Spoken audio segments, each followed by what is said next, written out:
Alrighty, design thinking. When you walk up to this tool, the throat might be set for a different material. So make sure that when you walk up, that is one of the first things that we want to check. You're gonna loosen this knob right here. That allows you to lift our guard and find our proper height adjustment. We want it to be roughly 1/4 inch above our working material. And once we secure that, we also want to make sure that we are centering our bearings. Bearings, thank you. I was trying to find that word. So once we've got that set, we are going to secure this. If I were to operate this tool with a large throat and a small piece of material, there's two reasons that are bad. One is that this bandsaw blade is flexible and therefore it will be less precise. The other thing is that there's a higher probability of injury having a larger throat there. So I don't need to have that exposed. It just increases risk. We've got a nice guard on that. So adjust that based off of the material. For us, we've got our 4x4. We have our predetermined lines right here. We have already made our pre-taps. We're gonna do two separate cuts on this. So we're gonna do one cut here, and I'm going to hold on to the opposite sides where we are farthest away from our cut. So the first one, I'm going to cut from here to there. I'm then going to turn off the machine, wait for it to come to a complete stop, remove it, then flip it around and try and do my best to do an entire cut to connect those two lines. So with that being said, I'm going to show you that currently. So over here is our on button. We want to make sure that our material is away from the blade so that the tool can come up to full speed before we engage the material.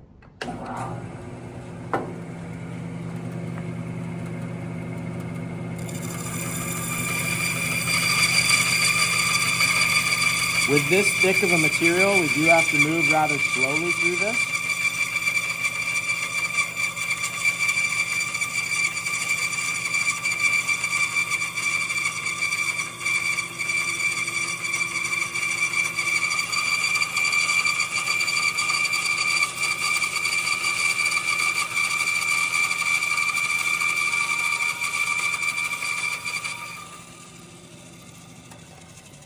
I've turned off the tool now, and I'm going to wait for that blade to come to a complete stop. Now that it is stopped, I'm going to retrieve that.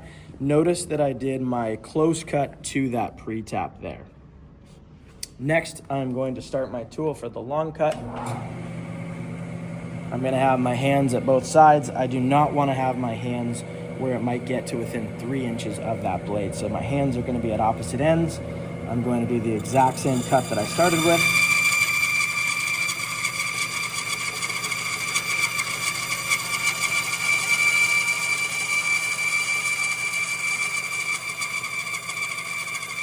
Now right here is when I want to start my turn.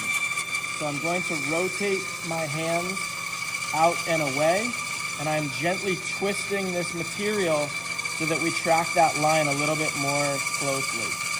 Notice that how slowly I am operating this. I am not pushing directly to the side of the blade, I'm rotating the material away. So it isn't exactly perfect, but it's pretty darn close to hold that track. And because I'm moving slowly, I can make little adjustments.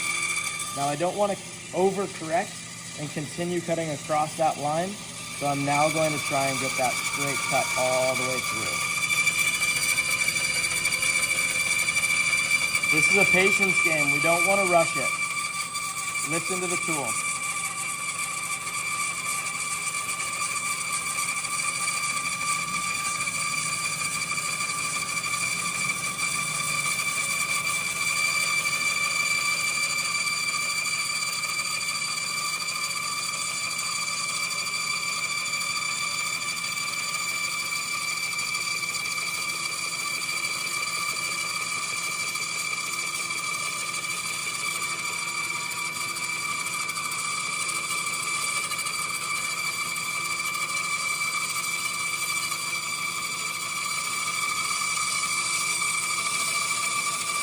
Now as I approach that relief cut, I want to make sure that I slow down.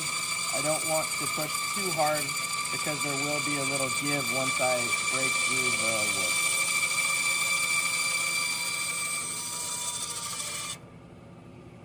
Now I'm gonna turn off the tool. I'm gonna leave my piece in place.